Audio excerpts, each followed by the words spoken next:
is happening, so Концертul proiectului Fațade și Coridoare. Как раз на улице Мира, когда началась. Casa Zemstvik. We are the podcasting. Zemstvik comes also from Zemля, from landowners.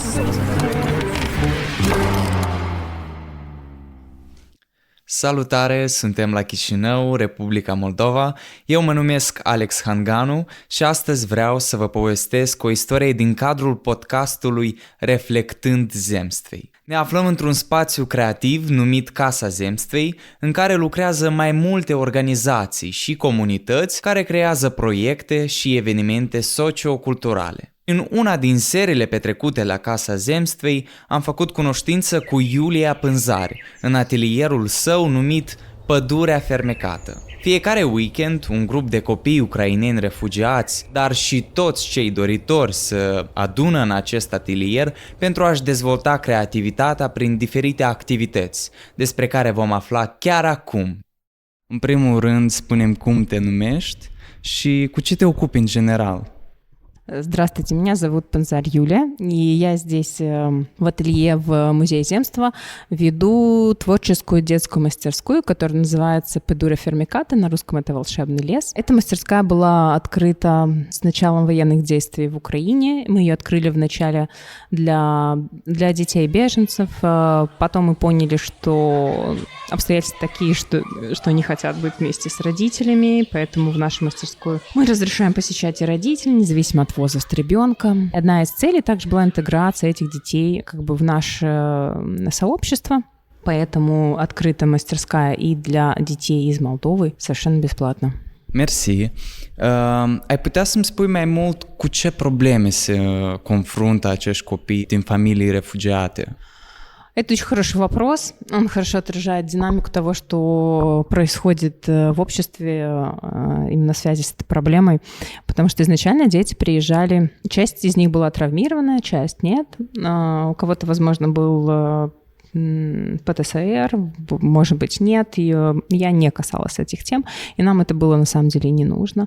Дети были на онлайне, и прямо ощущалось, что у них очень сильный недостаток есть общения со своими сверстниками. Поэтому они с удовольствием ходили на наши мастерские, на наши активности. Была возможность пообщаться с другими ребятами из Украины, и с ребятами из Молдовы. Они изучали какие-то простые слова, изучали названия улиц, как они смешно звучат для них, и что это на самом деле означает, и кто в каком районе живет. Было очень классно и очень приятно смотреть, как они оживают и общаются друг с другом. Попозже, когда дети из Украины уже ассимилировались больше и начали ходить в наши школы, эта проблема, я вижу, отпала. Появились некоторые другие, уже совершенно простые, которые не зависят от того, откуда ребенок из Украины либо из Молдовы. И, в принципе, это радует.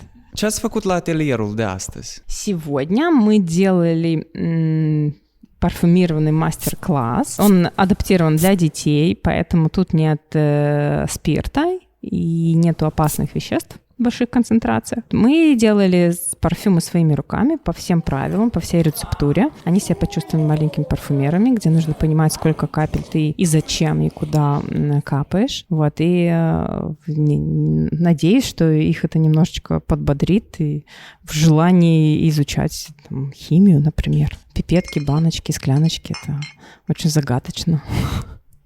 Foarte drăguț, mersi mult.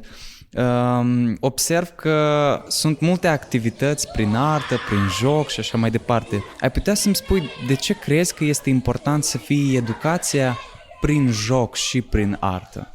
Не всякая игра — это искусство, но практически любое искусство, я считаю, что это игра немножко. И я понимаю, что у детей есть формальное какое-то образование, я абсолютно за, оно должно быть, но неформальное образование позволяет детям узнать себя немного лучше на самом деле, что у них расширяется выбор, что им нравится, что им не нравится. То есть в рамках какой-то определенной деятельности они могут выбрать, как с теми же ароматами. Я хочу вот из 15 я выберу 3 этих, а кто-то другой выберет 3 другие, кто-то сосед рядом выберет еще какое-то другое количество. Это не означает, что кто-то прав и не прав. То есть здесь нету двоек. Здесь... Мне еще нравится, я очень стараюсь, чтобы они принимали и свой выбор, и выбор других. Не существует некрасивых работ, неправильных работ. В каких-то определенных рамках все приемлемо. Я стараюсь это именно подчеркивать. И очень люблю, когда они помогают друг другу, когда дети, которые уже ходят, допустим, 2-й либо 3-й год, могут чем-то поделиться с теми, кто пришел только что. Я это полностью поддерживаю, особенно это важно подросткам. Вот. Если говорить про искусство, я внедряю все это очень потихонечку. Вот у меня был такой эксперимент. Я рассказала ребятам о Константине Брынкуше, показала их работы. И вот тут висят вот эти вот белые панно, и я им предложила сделать с помощью небольших объемных предметов, с помощью ритма. Объяснила им понятие ритма в искусстве. И мне очень понравилось, что вот этот концепт, мне кажется, был ими понят. И очень классно, когда потом видят это все родители, и они им пытаются объяснить очень воодушевленно с горящими глазами, что это, почему это, и где оно будет у них висеть, потому что некоторые работы забираются домой. Mersi mult, mersi mult. Mi se par niște practici într-adevăr importante și interesante. Și încă o întrebare. Știu că interacționezi și cu adulții, nu doar cu copiii și în alte proiecte. Ai putea să-mi spui care ar fi diferența dintre a lucra cu copiii și a lucra cu adulții? Зависит от задачи. То есть и от времени, сколько у нас времени есть, и зачем мы это делаем. То есть если у нас цель более образовательная, то тут нужна какое-то спокойствие и дисциплина. А если это чисто больше entertainment и fun, то там позволительно уже какие-то другие расхождения от какой-то схемы общепринятой. Взрослые, конечно, отличаются от детей. У них есть опция быть взрослыми, быть детьми. У детей, у которых развиваются классически, у них нет опции быть взрослыми, у них есть опция только быть детьми. Поэтому с взрослыми можно разговаривать по-разному, и можно их направлять и позволять им. Сейчас мы взрослые, сейчас мы дети, например. Mersi. Și pentru sfârșit, ai putea să-mi spui ce sfat i-ai da copilului din tine? Очень хороший вопрос. Наверное, это не один совет. Я немного уйду от этого вопроса. Скажи, что дети очень разные. Вот я говорила чуть раньше про выбор. Кому-то нужно показать, что выбор других правильный и хороший. То есть кого-то нужно, может быть, не научить, но натолкнуть на мысль, что рядом с тобой есть люди, которые тоже могут быть правы. Которые, если он молчит, или более стеснительный, либо он нарисовал нечто странное, либо у него получилось странное существо, либо он назвал свой парфюм странным словом, это не значит, что это плохо. Не бывает никаких «фу, он какашка», ничего такого нет. А каких-то детей стоит научить принимать себя и свой выбор. Что ты можешь быть не идеальным, что тебе надо просто начать что-то делать.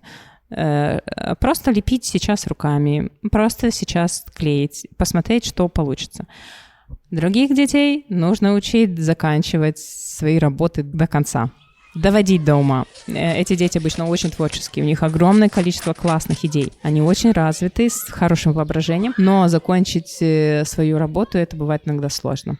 Вот, поэтому нет какого-то одного ребенка, которому можно дать какой-то один совет. Все очень разные. И мы все тоже очень разные. Ну, себе, наверное, я однозначно хочу посоветовать определяться с тем, чего я на самом деле хочу, а не кто-то другой мне говорит, и доводить это до конца. Вот. И, опять же, и верить в себя, и понимать, что другие тоже могут быть правы в их выборах.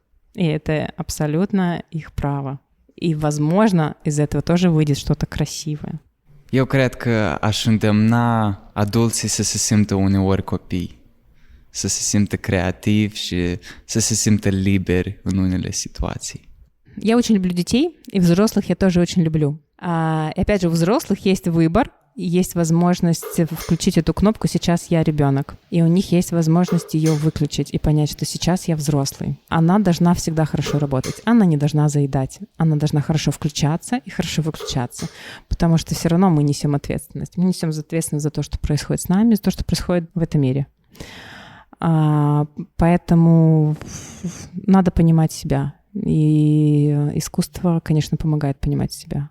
Нравится мне это или не нравится? Хочу я вот это смотреть, слушать, наблюдать, какие они, какие-то чувства, какие мысли во мне это пробуждает. Это важно. Не просто смотреть на, допустим, ценник, да, картины какой-то, либо количество премий. Посмотреть, нравится мне, это не нравится. А следующий вопрос, почему? Вот этому нужно учить детей, и если ребенок в нас этого не умеет, ему тоже это надо учить. Поэтому я за то, чтобы взрослые умели управлять всеми своими рычажками. И там обязательно должно быть рычажки воображения, импульсивность, импровизация, детскость, фантазия. Очень много вот этих вещей, которые доступны детям, конечно. Mi se pare că asta este o concluzie bună. Mersi mult că mi-ai fost alături. Спасибо большое. Alături de voi a fost Alex Hanganu și Iulia Pânzari, în cadrul podcastului Reflectând Zemstvei. Am stat în atelierul Pădurea Fermecată din Casa Zemstvei și am reflectat asupra importanței unor ateliere creative pentru copii, în special în situații de război sau alte probleme globale. Pentru a asculta și alte episoade despre Casa Zemstvei, accesați canalul nostru de YouTube.